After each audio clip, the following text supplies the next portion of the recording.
down the broken road. I call on you to help me carry the load.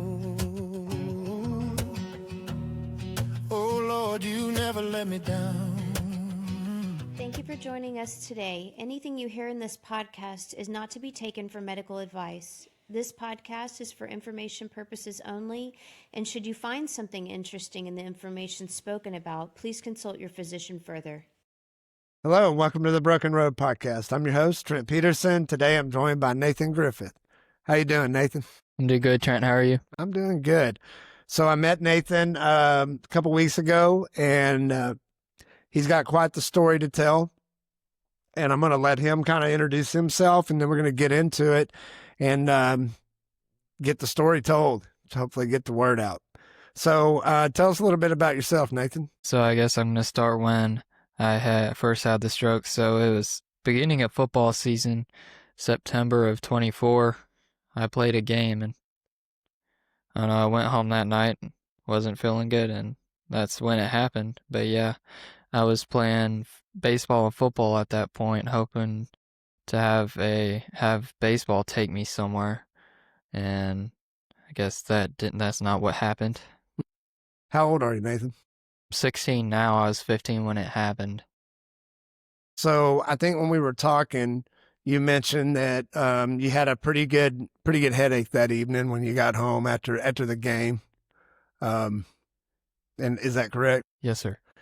And kind of piercing. I mean, from the way you were saying it, something wasn't right. It wasn't like just a normal, I'm going to sleep this off type headache. Yeah, no, it was not.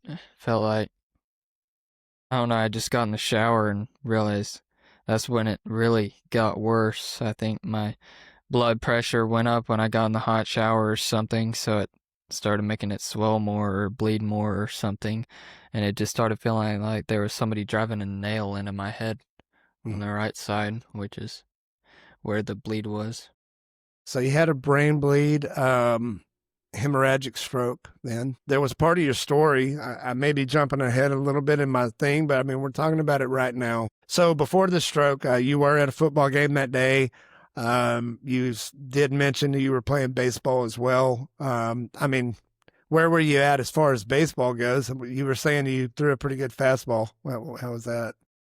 Yeah, I was doing pretty great. I was ready because it was my sophomore year at that point.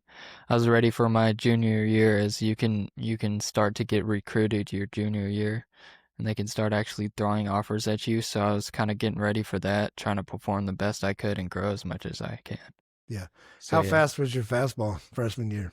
In game, it was probably sitting high 70s, maybe touching into the 80s. Huh? And then, like, if I was just ripping them as hard as I could, have probably hit mid 80s. Wow. That's pretty awesome for a freshman. So you did have your eyes set on a future in sports then, for sure. Yeah, specifically baseball. Yeah.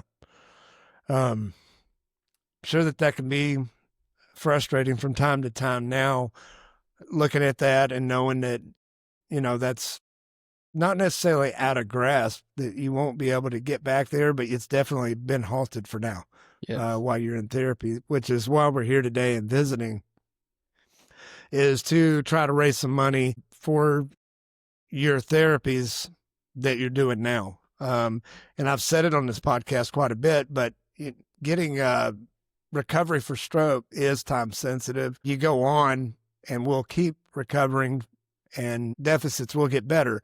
But that first out of the box right there, you want to get as much therapy as you can. I know insurance doesn't like to pay for a lot of the new cutting edge technologies, but there's a lot of new stuff out there. And you were telling me that you're doing a couple already right now. What's some of the therapies that you are doing? I'm doing neurofeedback, which forces kind of neuroplasticity on your brain. Yeah. Yeah, and it was pretty cool when you were telling me about it. Described it as basically kind of having a screen and you're trying to focus on doing things a certain way or thinking a certain way. And then if you're not doing that the way it's supposed to be done in your brain and making those connections properly, what happens then? like you're watching a video, and if your brain's not making the connections and working the way it's supposed to, the video on the screen will fade out and kind of turn black, and the sound will stop playing. And your goal is to teach your brain how to get that video to play consistently and not black out. So it just kind of forces the neuroplasticity on your brain. Is that exhausting, going through doing that kind of therapy?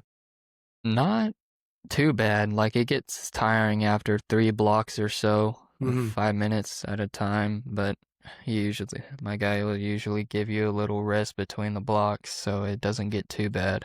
Well, you got youth on your side. When we talked the first time, I said that as well. It's known in the therapy world that a younger brain does reconnect and make those connections better and quicker than somebody older like me. Absolutely. So, the same thing I told you that day whenever we met, I believe in my heart that you are going to make a great recovery, and that God's got big plans for you coming up in the future. So, never let that.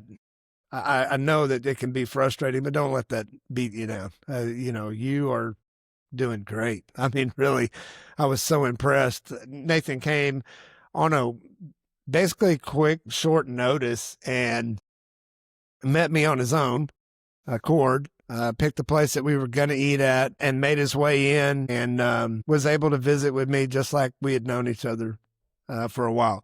So I was impressed with Nathan's fortitude and resilience in this whole thing. And a lot of people, when they go through what you've gone through, tend to want to shy away from public and social interaction because it changes you so much. So you had mentioned that you don't feel like you look the same as you did. Why is that? I don't even know. I just look in the mirror and don't see the same person that I used to. I wrote something called Stranger because I do understand that. It does kind of feel like you're looking at a stranger. Yeah, and like when I talk, I don't hear the same person. When I sing, when I laugh, it's just nothing's the same. But that's not stopping you. Mm-mm. No. I just kind of have to assume a new, I wouldn't say personality, just like a new picture of myself. Yeah. Like I just like, okay, everything's changed. I'm just going to accept the change and help it, make a different version of myself. Like I've started dressing different and everything. Not like too different. I just like, before my stroke, you will never catch me in a collared shirt unless it was picture day. Right. Ah, well, you look good. I'm glad you did. I wore a collared shirt. It's almost like we talked about it, but I normally wear a t-shirt, and I felt like wearing a collared shirt today. So, do you, I made some notes just to kind of keep me on track because I forget things too. I felt like a burden sometimes to the people around me. So do you ever feel that way sometimes as well? Or is that something you've been able to kind of shake off? Well, at first I did, absolutely. Like when I wasn't able to be independent and I couldn't like even really get out of bed by myself, and I had to have people put my socks on and shirt and whatnot. Had to have people dress me, had to have help getting in and out of the shower. But now it's not that way, so that's kind of gone away a good bit for me. But yeah, at first it was pretty bad. So since we're talking about that, I think that's a good place to talk about exactly some of the things you went through and kind of that part of your story. So you had a hemorrhagic stroke. They had to do a craniotomy on you, I'm imagining. It was a craniectomy, then a cranioplasty to put the skull back about 6 months later. And what part of your brain was actually affected? It was the right basal ganglia. So basically the part of the brain that contains the knowledge of how to control, feel, or even like has the information that the left side of my body exists at all. So yeah, when I woke up after the surgery, I just didn't have any knowledge that my left side existed anymore. And they call that proprioception, correct? Is that, Uh, you remember that word? I think that's the right word. I could be wrong on that. But it felt like you were kind of, it's just out there in space somewhere, if it was even there, correct? yeah, it felt like a fake arm, like I could touch my arm, and it didn't even feel like it was there or that it was my arm at all. So were you, did they have to run the ventilator on you? I mean, did you have tubes Yes. at one point? Were you conscious during that time at all, or did they have you sedated? A little. I feel like at some point I wasn't very conscious. I was just kind of in a daze for most of the time that I was on the ventilator. So you told me something I think is really important to share if you're comfortable with sharing it. But you told me it kind of sounded weird. For me, it answered all the questions on why I felt like I had to come see you that day. But you said when you were in that dream state, something happened. This kind of changed and altered your direction in life. Would you mind sharing that with us? No, sir, I'll go ahead and share that. But it wasn't really when I was still in the dream state. I was like actually asleep at this point. I don't know if it was when I was actually asleep for the surgery, or if I was just sleeping at night and I saw this, but I believe personally that it was when I was asleep for the surgery, the first one. I was just kind of like you're just in a pit of blackness, like you're sleeping obviously, and I just see something there. I don't exactly remember the image that I saw, but I just remember knowing that it was God, and God was just there. Said, "Hey son, so this is what happened to you." He told me I had a ruptured brain aneurysm and that I really should have died, but the only reason that I didn't die is because I would have gone to hell, and he was going to give me a second chance. So yeah, I woke up for the first time after that with that information in mind, ruptured brain aneurysm, and that was nothing that they had told me in the hospital. So I went and tried to look for my phone so I could Google what a brain aneurysm was. I had no idea, Right. you know. You don't really know anything about it till it happens to you. And I go to look up what a brain aneurysm is, and I can't see my phone, you know. I'm just seeing a blur of light, and I'm grateful that my phone was right there next to me. But yeah, if the closer I put my phone on my face, the less I could see. Mm-hmm. And then the further away, if I like put it out here in front of my face, then I could see it. Right. And so I eventually Googled what it was, and I'm like, oh crap. Then I went after they got the tubes out of my throat and I could really talk. I asked my parents, what's a brain aneurysm and why did I have it? Because I was just kind of confused. So I wake up in the hospital, I can't feel the left side of my body, I can't move it or anything. I just had tubes in my throat one night, and I asked them, they're like, we don't know what happened, you know? Who told you it was that? I told them, I don't know. I have no idea. I just think it was that after Googling and whatnot. Just because I didn't want to sound like crazy. Because it is kind of a crazy experience to have that vision and stuff. And just know something that nobody else knows. Mm-hmm. And why. Or why I exist now.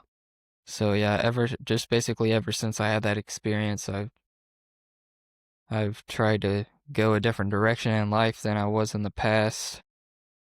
Trying to live my life for God and reflect his picture in every way. Do something that like helps him in the world. And yeah, I don't really know what else to say on that. I think you said it all. It's man, you experience something that a lot of people will never live their whole life and experience. You experienced it very young, which is a hard thing to swallow. At the same time, I think it's going to give you a direction for the rest of your life, which a lot of young people have a hard time finding what direction they want to go. Obviously, you were pretty dead set on where your direction was, but who knows which direction that would have gone. I mean, being a professional athlete has its ups and downs too, and there's nothing necessarily solid in the future of that. I mean, you could have an injury, all kinds of things could happen, but a future of servitude and living a life for Christ, you'd have that to lean against. Yes. Which is a piece it's hard to explain. So so cool. You said that you had, I guess you've been involved more with the church obviously now, and you have a mentor there or somebody that you've been visiting with and kind of figuring out what's next. Yes, sir. I've been really leaning on my youth pastor. His name's Shane, and just been talking to him like, I don't know what I'm going to do with the rest of my life. I know it has to be something that glorifies God because that's what I've been called to do. Like, I know that's why I had that kind of enlightenment.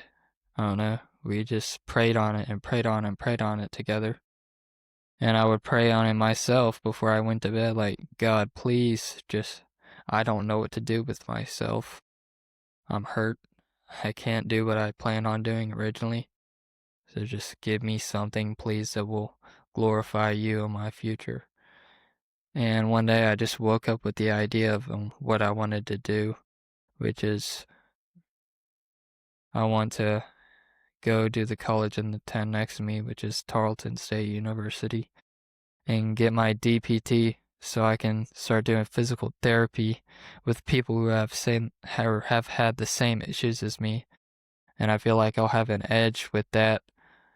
Number one, because I've been through what they're going through, so I know how it feels, and I can help motivate them and hopefully bring them closer to God while I'm doing that. Mm-hmm. Because I know he sure has helped me a lot. Absolutely. Yeah, no, I've had quite a few people on here, and the therapy staff that I worked with, majority of them were believers. Faith played a big role in my recovery efforts, still is now.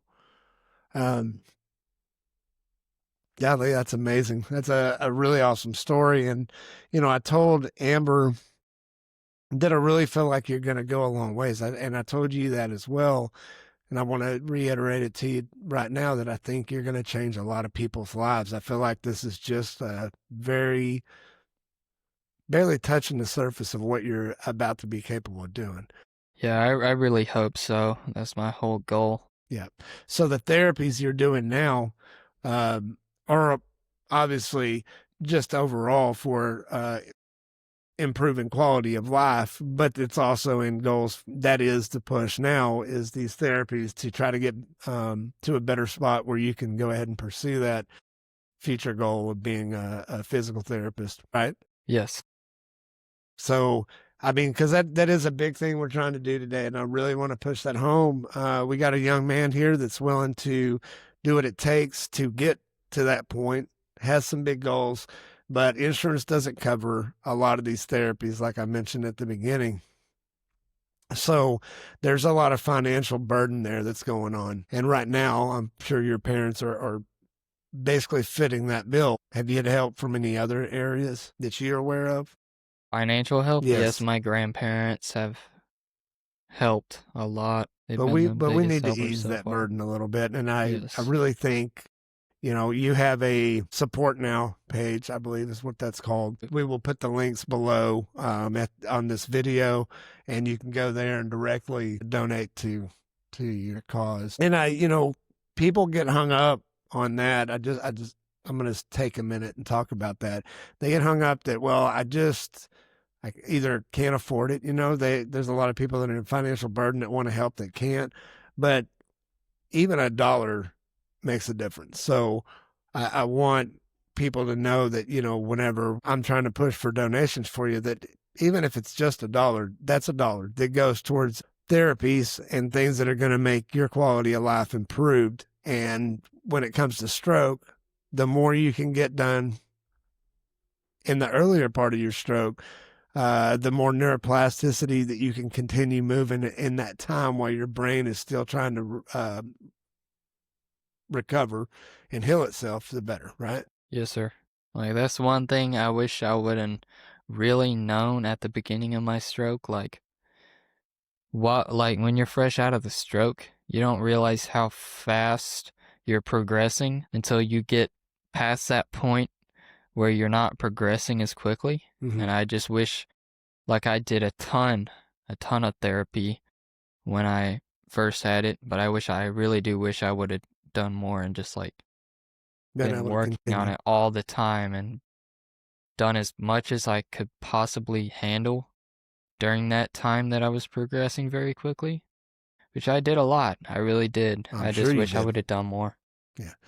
Well, don't dwell on that too much either, because I just know what I do know of you already. I'm sure you pushed yourself very hard. And I know that I got hung up on that as well, that maybe I should have done more. Could I have gotten further ahead? But I believe that you still are going to make major gains. And I think we're going to raise a lot of money for you right now to get these other therapies going that are going to help you get there too. But you're young, Nathan, and I really believe in my heart that God's going to heal you. He has a plan. He's going to take this, like I said to you before, and make it for good. You okay? Yeah, I'm good. Okay. I just yawn a lot since my Okay. injury. That's all right. No, it's totally fine. I can pause for a minute if you need a break or whatever. So, you okay to keep going? Or? Yeah, I'm good. Okay. That's just making sure. I yawn a lot too, and fatigue's huge, you know. I think that's another thing we could probably talk about. I wanted to touch on the fundraising because that is a big part of what we're doing today, making people aware. And I think your future is going to be in advocacy. But brain fatigue we can talk about that right now. There's no doubt your brain is not just trying to keep you awake for this interview. Your brain's also running your lungs and your heart and all the other body parts and pushing blood around through there. And, small little things, keeping your eyes open, making it blink whenever, bringing tears to your eyes. I mean, I could sit here and go on and on about how much work your brain does. You're not really that aware of. So after a stroke, it's kind of like having an injury anywhere else. I mean, you have to nurse that back to health and rehab it. I mean, if you had a surgery on a shoulder or a knee or whatever, you're going to have to rehab that. But the rehab on a brain's a completely different That's animal. what I was going to say. It's some parts are the same, but it's not. Right. I've told people about my brain injury and be like, oh yeah, I had ACL surgery last year. And I'm like, it's not the same. I'm sorry, but it's just not. I understand that you're trying to relate to me, but it's just not the same. And I hope as little people as possible have to understand that it's not the same as a regular injury. Yeah. Yeah, I say that a lot. I wouldn't wish it on my worst enemy. It's not a fun thing. I think good stuff for me has come out of it, and I know for a fact good stuff's going to come out of it for you. It's an eye-opening event, and I say it all the time. We're part of a club that we didn't ask to be part of. But it's nice to be able to have other people to visit, and I really want to get the word out of you saying that right there, because a lot of people don't understand it. I mean, I think you and I were talking about, forever it's always been the old people. That's an old people thing. Yeah, it is. And old people get strokes, not kids and young people. Yeah, but the truth is stroke doesn't discriminate at all. It doesn't. It doesn't matter what age you are, woman, man, whatever. Race. There are different statistics for all of it, and certain people are affected more than others. But it is non-discriminatory. And I don't know that there's any rhyme or reason. They still don't know exactly why what you caused yours, right? Mm-hmm. And mine's the same as well. I mean, they know it was a clot that broke loose on me. Yeah, but why? Yeah, but they don't know why I was clotting. So, those things I think over the years and with more research is going to become more prevalent. I think that's why it's very important for us to make people aware that you're out here, and also make people aware that it's kind of even though it's one of the biggest causes of disability in the United States right now, it's a very untalked about thing. Insurance companies don't want to pay for the therapies that are coming out. And man, we are in an awesome time. I mean, you're in a great time of life right now, or period and century, whatever you want to say, Yeah, for for the medical advances technology, and yes. technology and advances in AI and the different stuff and robotics and stuff to help you move body parts. I mean, it's 20 years ago. I've done a lot of looking and researching on this, but even 20 years ago, you're pretty much, you'd do some inpatient therapy, and whatever you had from when you walked out of there, if you Was could what put you on, got, yeah. that's right. If you could put on if you could put on some clothes and feed yourself, that'd be great. But most of the time, you probably were going to be on assisted, have to have assistance for the rest of your life. So they've learned a lot about brain neuroplasticity in the last 20 years, and even better for you, there's already treatments now that you're available to you that weren't available to me a year ago. There's still things that are just coming out that didn't exist when I first had the injury. Right. One thing that did exist when I first had the injury that helped me tremendously was this robot. It was called the exoskeleton, Mm-hmm. EKSO, by Exobionics, and they basically have therapists that are certified to run it. And I went to a hospital or a rehab center that are one of only 2 in Texas Mm-hmm. that has that robot. And my mom picked that hospital just because they had that robot. And I'm very glad that my mom did, Mm-hmm. because that robot helped teach me how to walk ton. Because they basically just strap you into the robot, and it's this thing that goes around your legs and your upper back. And it teaches you how to walk and moves your legs how they're supposed to move. And then you can kind of graduate from the part where it moves your body for you to where it assists you. Like when you initiate the movement, it'll help you a little bit. And then they can get to a point where it resists you, so it makes your walking stronger, Mm-hmm. more steady. It helps with balance a lot, keeps your posture good and whatnot. But yeah, I just want to say that helped tremendously, all the new technology. Man, that's awesome. Yeah, and I haven't even really, I've seen videos of that. You're the first person I've met that actually did it. So it's really cool to hear about that. Yeah, I have videos of myself doing it. Well, maybe we can share them on the Broken Road website and some of our media as well. I want to try to share as much of your story and get it out there as we can, because I want to see you be able to continue with therapies and continue progressing forward with what they got. And I think long term, this I can see something that you'll be able to achieve for sure. You're going to have time. And I hope I can hand the baton to you at some point to be an advocate actually in Congress, because that's where it really, those kind of changes happen with insurance companies and medical changes and stuff like that, to Yes, make sir. people aware. So, I just think that there's probably at this point so many more opportunities that you haven't even, God hadn't presented to you yet, you hadn't seen, but I'm feeling them just talking to you and knowing that you're gonna progress. And we talked about some of the things as far as communication being a little bit of an issue, but I think over time too, that's going to become less of a burden for you as well. You got a lot of healing left to do, and I'll be praying for you daily from here on out. And I hope that you can help me with the Broken Road Project. We're trying to get the word out. There's a lot of people out there that don't have anybody, support systems or anybody trying to raise money for them. A loving family. There's a lot of people alone. So I think, there's room for you to be able to make some road trips with me if your family's good with it. And we go help some people. And as time goes on, that's only going to grow bigger and better, hopefully. Yes, sir. I'm sure that'll happen. Yeah, absolutely. We took a little break. I think before I was breaking that we were talking about us doing some stuff together with the Broken Road. So I'm going to just kind of stick on that for a minute. This is exactly why I felt led to start the Broken Road was because I saw a need where the insurance companies weren't filling the gap. There's a gap there in therapy. Even happens while an insurance company is trying to decide whether they're going to approve you or not. So because it's so time sensitive on stroke, I saw a need for it. So it's awesome to be able to have you on here today to talk about that, make people aware.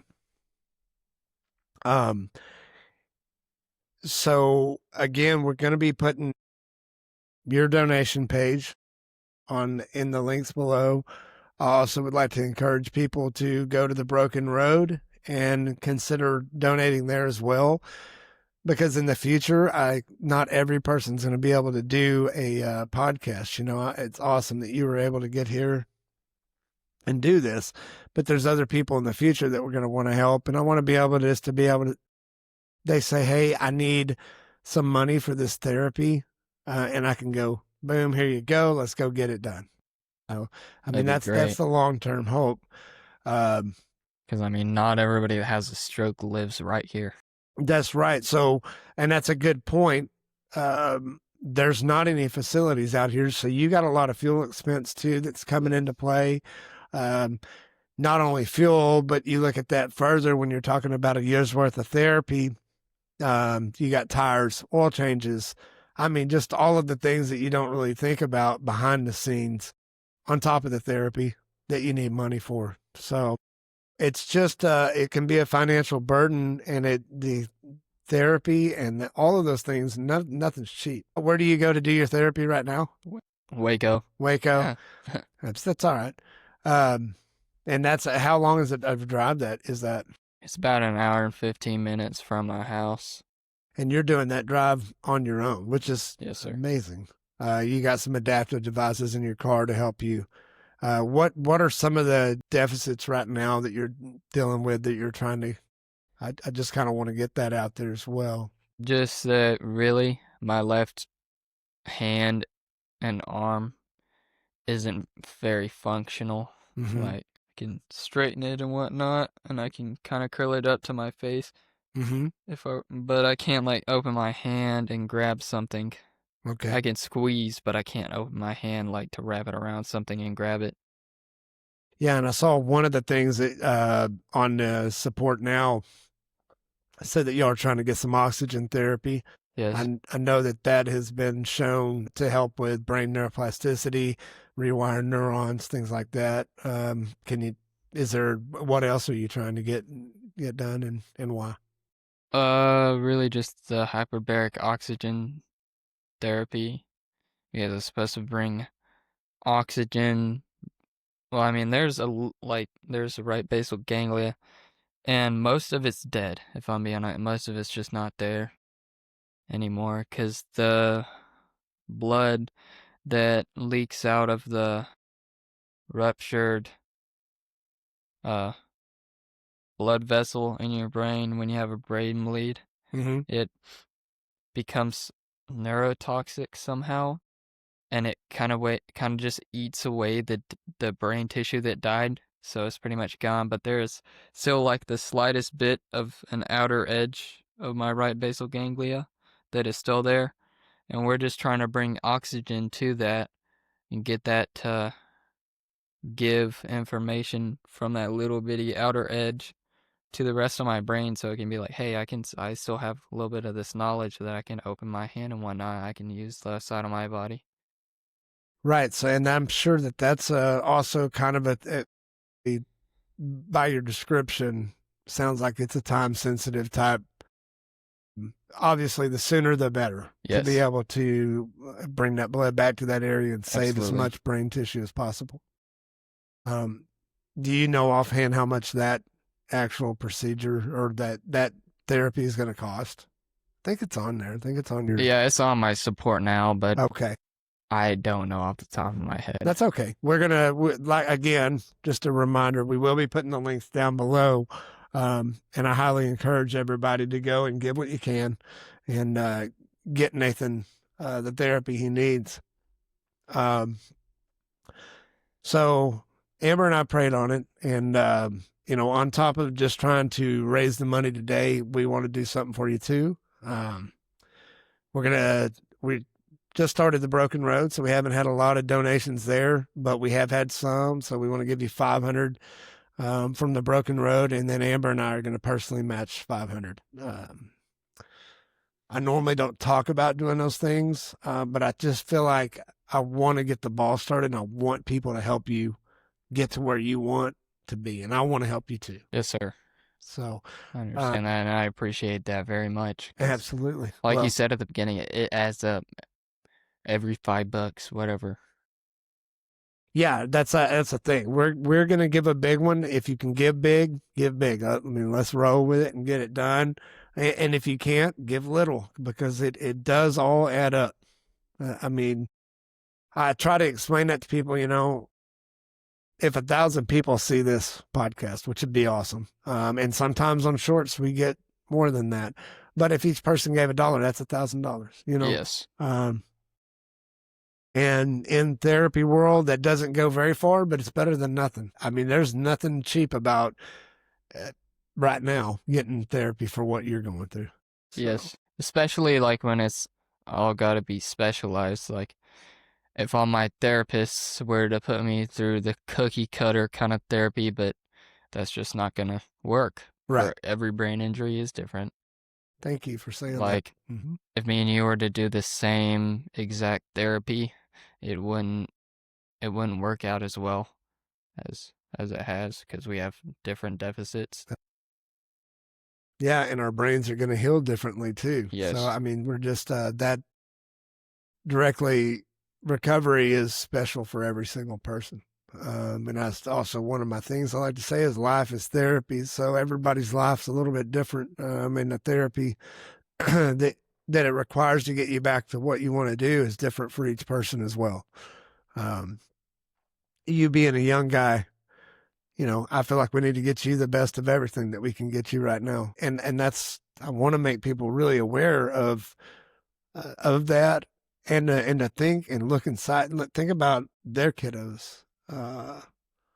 Man, and I ain't trying to put you on the spot of being young, but man, I look at my son and he's 8 now, and it affects me thinking about him having a stroke. I can't, it's just, people need to be aware. And I'm so glad that you had the, bravery, strength, and resilience to come in today and talk to me, because it's not a easy thing to do. And then, and thank your family as well for allowing you to do this. It's just huge. Very proud of you. And you give yourself grace if you don't see that in yourself. It's okay to be humble. I respect that of you as well. Stroke's a very humbling thing. But I'm super proud of you, dude. Really cool. So I always ask everybody, and I probably should have prompted you a little bit more. And if you don't have anything, that's fine, but I bet you do. I always ask my guests to give us some words of motivation to end the podcast with, for somebody out there that maybe struggling, somebody your age, even if you want to pinpoint on that, something that you feel like would help somebody else. I don't know. This is kind of just a simple quote from the movie Joe Dirt. It's keep on keeping on. All right. That's all you can do. Don't give up. Yeah, man. Keep on keeping on. Yeah. That's cool. That's perfect. Yeah, man. Thank you so much. I mean, we're about to go do some other stuff and have some fun today. But I think this is a good wrap for the podcast today. Thank you so much for coming on. Thank you for having me. Absolutely. Make sure and check the links below. Let's give Nathan and his family some support that's much needed. And we'll catch you on the next one. Make sure and subscribe if you enjoyed the content so we can get more of that out as well. Thanks, Nathan. Thank you. I'll do my best one day at a time on the broken road, on a broken road.